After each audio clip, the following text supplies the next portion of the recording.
ನಮಸ್ಕಾರ. ಇವತ್ತಿನ ವಿಡಿಯೋ ಸೋಮವಾರವೂ ಮಾರುಕಟ್ಟೆ ಮತ್ತೆ ಕೆಳಕ್ಕೆ ಕ್ವಶನ್ ಮಾರ್ಕ್. ನಾನು ಡಾಕ್ಟರ್ ಭರತ್ ಚಂದ್ರ. ವಿಡಿಯೋಗಳ ಉದ್ದೇಶ ಕನ್ನಡಿಗರ ಫೈನಾನ್ಷಿಯಲ್ ಎಜುಕೇಶನ್. ಸ್ನೇಹಿತರೆ, ಪ್ರತಿಯೊಬ್ಬರಿಗೂ ಒಂದು ಕುತೂಹಲ, ಸೋಮವಾರ ಮಾರುಕಟ್ಟೆಗೆ ಏನಾಗುತ್ತೆ. ಮತ್ತೆ ಇನ್ನೂ ಒಂದು ಕುತೂಹಲ, ಬಜೆಟ್ ಡೇ ಮಾರುಕಟ್ಟೆ ಕೆಳಗೆ ಹೋಗುತ್ತೋ ಮೇಲಕ್ಕೆ ಹೋಗುತ್ತೋ, ಬಜೆಟ್ ಆದ್ಮೇಲೆ ಮಾರುಕಟ್ಟೆಯ ಡೈರೆಕ್ಷನ್ ಯಾವುದು. ಅದರಿಂದಾಗಿ ಸೋಮವಾರದ ಬಗ್ಗೆ ಒಂದು ಭವಿಷ್ಯವಾಣಿ ಹೇಳೋಣ ಅಂತ ಇವತ್ತಿನ ವಿಡಿಯೋ ಮಾಡಿದ್ದೇವೆ. ಕಳೆದ 3 ಟ್ರೇಡಿಂಗ್ ಡೇಸ್ನಲ್ಲಿ ನ್ಯಾಸ್ಡ್ಯಾಕ್ ಅಂದಾಜು 4.2% ಕೆಳಗೆ ಬಿದ್ದಿದೆ, ಸತತವಾಗಿ ಕೆಳಗೆ ಬೀಳ್ತಾನೆ ಇದೆ. ಏಷ್ಯನ್ ಮಾರ್ಕೆಟ್ ಕೂಡ ಒಂದಷ್ಟು ವೀಕ್ ಇತ್ತು. ಅದರಿಂದಾಗಿ ಭಾರತದ ಮಾರುಕಟ್ಟೆ ಕೂಡ ಮೊನ್ನೆ ಶುಕ್ರವಾರ ಒಂದಷ್ಟು ಡಲ್ ಆಗಿತ್ತು. ನಿಫ್ಟಿ 50 ಇಂಡೆಕ್ಸ್ 1% ಕೆಳಗೆ ಬಿತ್ತು. ಮಿಡ್ ಮತ್ತು ಸ್ಮಾಲ್ ಕ್ಯಾಪ್ ಇಂಡಿಸಸ್ 2% ವರೆಗೂ ಕೆಳಗೆ ಬಿದ್ದು. ನಿಮ್ಮ ಮುಂದೆ ಗ್ಲೋಬಲ್ ಮಾರ್ಕೆಟ್ಸ್ ಶುಕ್ರವಾರ ಪಿಕ್ಚರ್ ಇಡ್ತಾ ಇದೆ. Hong Kong Hang Seng -2.07%, Japan Nikkei -0.16%, Germany DAX -1.1%, France CAC -0.69%, UK Footsie -0.6%, US Nasdaq -0.81%, US S&P and 500 -0.71%, GIFT Nifty -0.48%, that is 24,417 Nifty. ನೀವು ನೋಡಿದ ಹಾಗೆ ಗಿಫ್ಟ್ ನಿಫ್ಟಿ ಸದ್ಯಕ್ಕೆ ತೋರಿಸ್ತಾ ಇದೆ 24,417. ಸಾಮಾನ್ಯವಾಗಿ ಗಿಫ್ಟ್ ನಿಫ್ಟಿಗೂ ನಿಫ್ಟಿ 50 ಇಂಡೆಕ್ಸ್ಗೂ ಒಂದು 30 ಪಾಯಿಂಟ್ ಡಿಫರೆನ್ಸ್ ಇರುತ್ತೆ, specially end of the month. ಆದ್ದರಿಂದ ಗಿಫ್ಟ್ ನಿಫ್ಟಿ ಸೋಮವಾರ ಓಪನಿಂಗ್ ನಲ್ಲಿ 24,390 ಇರಬಹುದು. ಮತ್ತೆ ಅಕಸ್ಮಾತ್ ಏನಾದರೂ 24,531ಕ್ಕೆ ಕ್ಲೋಸ್ ಆಗಿದ್ರಿಂದ could be around 140 points down or 0.5% lower. ಅದೃಷ್ಟವಶ ಏಷ್ಯನ್ ಮಾರ್ಕೆಟ್ಸ್ ಏನಾದರೂ ಸೋಮವಾರ ಸ್ವಲ್ಪ ಚೇತರಿಕೆಯನ್ನು ಕಂಡ್ರೆ ಅವಾಗ ನಿಫ್ಟಿ ಫ್ಲಾಟ್ ಆಗಿ ಅಥವಾ ಸ್ಲೈಟ್ಲಿ ನೆಗೆಟಿವ್ ಆಗಿ ಓಪನ್ ಆಗ್ಬೋದು. ಇಲ್ಲದಿದ್ರೆ ನಿಫ್ಟಿ ವೀಕ್ನೆಸ್ ಕಂಟಿನ್ಯೂ ಆಗ್ಬೋದು ಬಜೆಟ್ ಡೇ ವರೆಗೂ. ಮತ್ತೆ investors will be nervous on what announcement will be made by the finance minister. ಅಂತಂದ್ರೆ ಟ್ಯೂಸ್ಡೇ ನಮ್ಮ ಬಜೆಟ್ ಇರೋದ್ರಿಂದ ಎಲ್ಲರಿಗೂ ನರ್ವಸ್ನೆಸ್ ಇದೆ.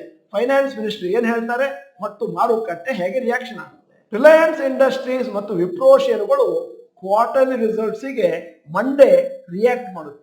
ಆಗ್ಲೇನೆ ಫ್ರೈಡೇ ಗ್ಲೋಬಲ್ ಮಾರ್ಕೆಟ್ಸ್ ಅಲ್ಲಿ ರಿಲಯನ್ಸ್ ಇಂಡಸ್ಟ್ರೀಸ್ ವಿಪ್ರೋ ಎರಡೂ ಕೂಡ ಕೆಳಗೆ ಬಿದ್ದಿದೆ. ರಿಲಯನ್ಸ್ ಇಂಡಸ್ಟ್ರೀಸ್ ಅಂದಾಜು 4.33% ಕೆಳಗೆ ಬಿದ್ದಿದೆ ಮತ್ತು ವಿಪ್ರೋ ಅಂದಾಜು -11.61% ಕೆಳಗೆ ಬಿದ್ದಿದೆ. ಅರ್ಥ, ಸೋಮವಾರ ಈ ಎರಡು ಷೇರುಗಳು ಭಾರತದಲ್ಲಿ ಒಂದಷ್ಟು ಕೆಳಕ್ಕೆ ಬೀಳಬಹುದು. ಕಳೆದ ಒಂದು ತಿಂಗಳಲ್ಲಿ ನಿಫ್ಟಿ 50 ಅಂದಾಜು 4.3% ಮೇಲಕ್ಕೆ ಹೋಗಿದೆ. ಇದು higher then the average performance monthly 0.36%. ಆದ್ದರಿಂದ ಬಜೆಟ್ ಆದ ಮೇಲೆ ಈ ತರದ ಸ್ಟೆಲ್ಲಾರ್ ಪರ್ಫಾರ್ಮೆನ್ಸ್ ನಿಫ್ಟಿಯಿಂದ ಕಂಟಿನ್ಯೂ ಆಗುತ್ತೋ ಇಲ್ವೋ ಅಂತ ಕಾದು ನೋಡಬೇಕು. ಬಜೆಟ್ ಬಂದ ಮೇಲೆ ಮಾರುಕಟ್ಟೆಯಲ್ಲಿ ವೀಕ್ನೆಸ್ ಬಂದು ಇಂಡಿವಿಜುವಲ್ ಶೇರ್ಸ್ ಒಂದಷ್ಟು ಕೆಳಗೆ ಬೀಳ್ತವೆ ಅಂತಂದ್ರೆ ಲಾಂಗ್ ಟರ್ಮ್ ಇನ್ವೆಸ್ಟರ್ಸ್ಗೆ ಇದು ಒಂದು ಸದವಕಾಶ. ಉತ್ತಮವಾದ ಫಂಡಮೆಂಟಲಿ ಸ್ಟ್ರಾಂಗ್ ಶೇರ್ಗಳನ್ನು ಮತ್ತೊಮ್ಮೆ ಕಡಿಮೆ ಬೆಲೆಯಲ್ಲಿ ಖರೀದಿ ಮಾಡಲಿಕ್ಕೆ. ನಮ್ಮ ಚಾನೆಲ್ ಅಲ್ಲಿ ಇರುವಂತಹವರು ಯಂಗ್ಸ್ಟರ್ಸ್ ಜಾಸ್ತಿ. ಅವರೆಲ್ಲರೂ ಧ್ಯೇಯ ಏನು ಅಂತಂದ್ರೆ 5, 10, 15, 20, 25 ವರ್ಷ ಹಣವನ್ನು ಹಾಕೊಂಡು ಹೋಗ್ತೇವೆ. ಲಾಂಗ್ ಟರ್ಮ್ ನಲ್ಲಿ ಲಕ್ಷ ಕೋಟಿಯಲ್ಲಿ ಸಂಪಾದನೆ ಮಾಡ್ತೇವೆ. ಹಾಗೆ ಅಂತ ಹೇಳಿ ಬಜೆಟ್ ಆದ್ಮೇಲೆ ಮಾರುಕಟ್ಟೆಯಲ್ಲಿ ಚೇತರಿಕೆ ಬಂದು ಆಮೇಲೆ ಮಾರುಕಟ್ಟೆ ಮತ್ತಷ್ಟು ಮೇಲಕ್ಕೆ ಹೋಗುತ್ತೆ, ಇಂಡಿವಿಜುವಲ್ ಶೇರ್ಸ್ ಮತ್ತಷ್ಟು ಕಾಸ್ಟ್ಲಿ ಆಗುತ್ತೆ ಅಂತಂದ್ರೆ ಆಗಲೂ ಭಯ ಪಡುವಂತ ಕಾರಣ ಇಲ್ಲ. ನಿಮಗೆಲ್ಲ ಗೊತ್ತೇ ಇದೆ, ಯಾವುದಾದ್ರೂ ಒಂದು ಕಾರಣದಿಂದ ಮುಂದಿನ ದಿನಗಳಲ್ಲಿ ಯಾವುದಾದ್ರೂ ಕುಸಿತ ಬಂದಾಗ ಮತ್ತೊಮ್ಮೆ ಉತ್ತಮವಾದ ಶೇರ್ಗಳನ್ನು ನೀವು ಲಂಸಮ್ ನಲ್ಲಿ ಅಥವಾ SCP ಪರ್ಚೇಸ್ ಮಾಡಲಿಕ್ಕೆ ಸ್ಕೋಪ್ ಇದ್ದೇ ಇರುತ್ತೆ. ಇದು ಲಾಂಗ್ ಟರ್ಮ್ನವರಿಗೆ ನಾವು ಹೇಳಿದ ಕಿವಿ ಮಾತು. ಆದರೆ ಶಾರ್ಟ್ ಟರ್ಮ್ನವರು ಏನಿದ್ದರೂ ಕೂಡ ಟೆಕ್ನಿಕಲ್ ಅನಾಲಿಸಿಸ್ ಅನ್ನು ಬಳಸ್ಕೊಳ್ಬೇಕಾಗತ್ತೆ. ಬೈ ಇಂಡಿಕೇಶನ್ ಅಲ್ಲಿ ನೀವು ಈಗಾಗಲೇ ಪರ್ಚೇಸ್ ಮಾಡಿದ್ದಿರಬಹುದು, ಈಗ ಬಹುಶಃ ಸೆಲ್ ಇಂಡಿಕೇಶನ್ ಬರಬಹುದು. ಆವಾಗ ಚಾಚೂ ತಪ್ಪದೆ ನಿಯಮವನ್ನು ಪಾಲಿಸಿ. ಸದ್ಯದ ಮಟ್ಟಿಗೆ ಟೆಕ್ನಿಕಲ್ ಪ್ಯಾರಾಮೀಟರ್ಸ್ ಏನ್ ಹೇಳುತ್ತೆ ಅಂತಂದ್ರೆ ಮಾರುಕಟ್ಟೆ ಒಂದು ತರ ಓವರ್ ಹೀಟ್ ಆಗಿದೆ, ಅಂದ್ರೆ ಒಂದು ತರ ಓವರ್ ಸೋಲ್ಡ್ ಆಗಿದೆ. ಅದರಿಂದ ಸೂನರ್ ಆರ್ ಲೇಟರ್ ಮಾರುಕಟ್ಟೆ ಕೆಳಗೆ ಬೀಳಲಿಕ್ಕಿದೆ, ಇವತ್ತಲ್ದಿದ್ರೆ ನಾಳೆ. ವಿಡಿಯೋದ ಕೊನೆಯಲ್ಲಿ ಇವತ್ತಿನ ವಿಡಿಯೋಗೆ ಸಂಬಂಧಪಟ್ಟ ಹಾಗೆ ಒಂದು ಪ್ರಶ್ನೆ ಕೇಳ್ತಾ ಇದ್ದೇನೆ. ಸೋಮವಾರ ಮತ್ತು ಮಂಗಳವಾರ ಮಾರುಕಟ್ಟೆ ಯಾವ ಡೈರೆಕ್ಷನ್ ಅಲ್ಲಿ ಹೋಗ್ಬೋದು? ನಿಮ್ಮ ಗೆಸ್ ವರ್ಕ್ ಹೇಗಿದೆ?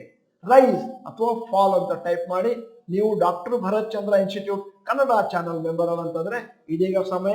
ಸಬ್ಸ್ಕ್ರಿಪ್ಷನ್ ಬಟನ್, ಬೆಲ್ ಐಕಾನ್ ಒತ್ತಿ. ವಿಡಿಯೋ ಚೆನ್ನಾಗಿದ್ರೆ ಲೈಕ್ ಬಟನ್ ಒತ್ತೋದನ್ನು ಮರಿಬೇಡಿ. ವಿಡಿಯೋನ ನಿಮ್ಮ ಎಲ್ಲಾ ಸ್ನೇಹಿತರಿಗೂ ಫಾರ್ವರ್ಡ್ ಮಾಡಿ. ವಿಡಿಯೋನ ಸಂಪೂರ್ಣವಾಗಿ ನೋಡಿದ್ದಕ್ಕೆ ಧನ್ಯವಾದಗಳು. ನಮಸ್ಕಾರ.